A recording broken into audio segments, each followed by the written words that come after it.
My father could have been a great comedian, but he didn't believe that that was possible for him. And so he made a conservative choice. Instead, he got a safe job as an accountant. And when I was 12 years old, he was let go from that safe job. And our family had to do whatever we could to survive. I learned many great lessons from my father, not the least of which was that you can fail at what you don't want. So you might as well take a chance on doing what you love. It's not the only thing he taught me, though. You know, I watched the effect of my father's love and humor and how it altered the world around me. And I thought, that's something to do. That's something worth my time. It wasn't long before I started acting up. You know, people would come over to the house and they'd be greeted by a 7-year-old throwing himself down a large flight of stairs.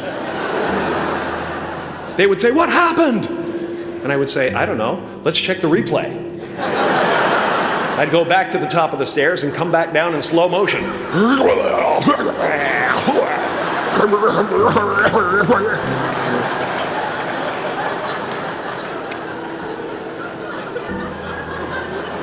It was a very strange household. My father used to brag that I wasn't a ham, I was the whole pig. And he treated my talent as if it was his second chance. When I was about 28, after a decade as a professional comedian, I realized one night in LA that the purpose of my life had always been to free people from concern, just like my dad.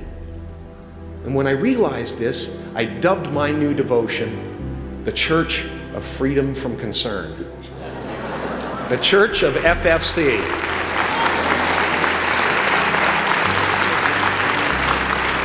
And I dedicated myself to that ministry. What's yours? How will you serve the world? What do they need that your talent can provide? That's all you have to figure out. As someone who's done what you're about to go and do, I can tell you from experience, the effect you have on others is the most valuable currency there is. Because everything you gain in life will rot and fall apart, and all that will be left of you is what was in your heart. My choosing to free people from concern got me to the top of a mountain. Look where I am. Look what I get to do. Everywhere I go. I'm going to get emotional because when I tap into this, it really is extraordinary to me. I did something that made people present their best selves to me wherever I go. I've often said that I wished people could realize all their dreams and wealth and fame, and so that they could see that it's not where you're going to find your sense of completion. Like many of you, I was concerned about going out into the world and doing something bigger than myself, until someone smarter than myself made me realize that there is nothing bigger than myself. Because life doesn't happen to you, it happens for you. How do I know this? I don't, but I'm making sound, and that's the important thing. That's what I'm here to do. Sometimes I think that's the only thing that's important, really, you know? It's just letting each other know we're here, reminding each other that we're part of a larger self.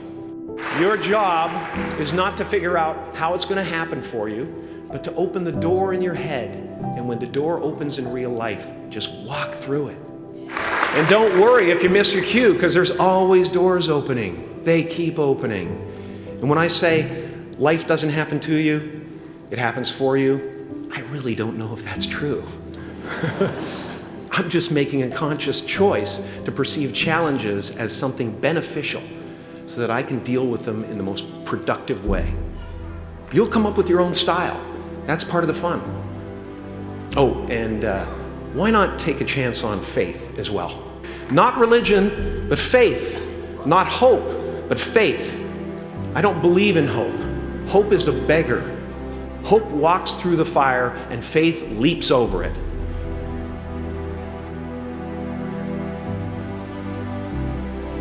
I used to believe that who I was ended at the edge of my skin. That I had been given this little vehicle called a body from which to experience creation. And though I couldn't have asked for a sportier model, it was, after all, a loaner and would have to be returned.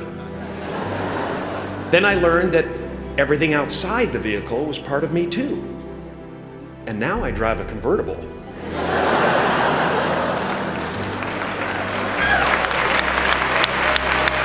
Yeah, man. Top down, wind in my hair. Woo! I am elated and truly excited to be present and fully connected to you at this important moment in your journey. I hope you're ready to open the roof and take it all in. You are the vanguard of knowledge and consciousness, a new wave in a vast ocean of possibilities. On the other side of that door, there's a world starving for new ideas, new leadership. I've been out there for 30 years. She's a wildcat. Oh, she'll rub up against your leg and purr until you pick her up and start petting her, and then out of nowhere, she'll swat you in the face. It can be rough out there, but that's okay, because there's soft serve ice cream with sprinkles. I guess that's what I'm really trying to say here today. Sometimes it's okay to eat your feelings. Now, fear is going to be a player in your life, but you get to decide how much. You can spend your whole life imagining ghosts, worrying about the pathway to the future, but all there will ever be is what's happening here, and the decisions we make in this moment, which are based in either love or fear. So many of us choose our path out of fear disguised as practicality. What we really want seems impossibly out of reach and ridiculous to expect, so we never dare to ask the universe for it. I'm saying I'm the proof that you can ask the universe for it. Please.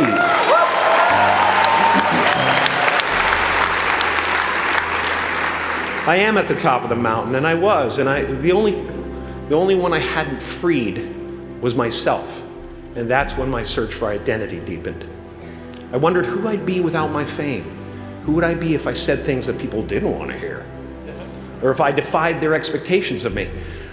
And that peace that we're after lies somewhere beyond personality, beyond the perception of others, beyond invention and disguise, even beyond effort itself. You can join the game, fight the wars, play with form all you want, but to find real peace, you have to let the armor go. Your need for acceptance can make you invisible in this world. Don't let anything stand in the way of the light that shines through this form. Risk being seen in all of your glory. My soul is not contained within the limits of my body. My body is contained within the limitlessness of my soul. Now I'm always at the beginning. I have a reset button, and I ride that button constantly. Once that button is functioning in your life, there's no story that the mind could create that will be as compelling. The imagination is always manufacturing scenarios, both good and bad, and the ego tries to keep you trapped in the multiplex of the mind.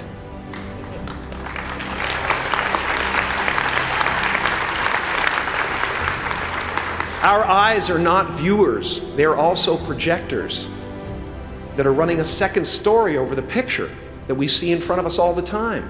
Fear is writing that script, and the working title is, I'll Never Be Enough. I had a substitute teacher from Ireland in the 2nd grade that told my class during morning prayer that when she wants something, anything at all, she prays for it and promises something in return, and she always gets what she wants. Well, I'm sitting at the back of the classroom, thinking, wow, my family can't afford a bike, So I went home and I prayed for one. And I promised I would recite the rosary every night in exchange. Broke that promise.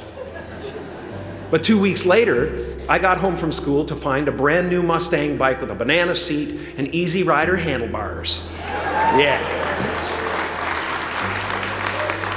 From fool to cool. My family informed me that I had won the bike in a raffle that a friend of mine had entered my name in without my knowledge whatsoever. So that type of thing has been happening to me ever since. And as far as I can tell, it's just about letting the universe know what you want, and working toward it while letting go of how it comes to pass. No matter what you gain, ego will not let you rest. It will tell you that you cannot stop until you've left an indelible mark on the earth, until you've achieved immortality. How tricky is this ego that it would tempt us with the promise of something we already possess? Relax and dream up a good life.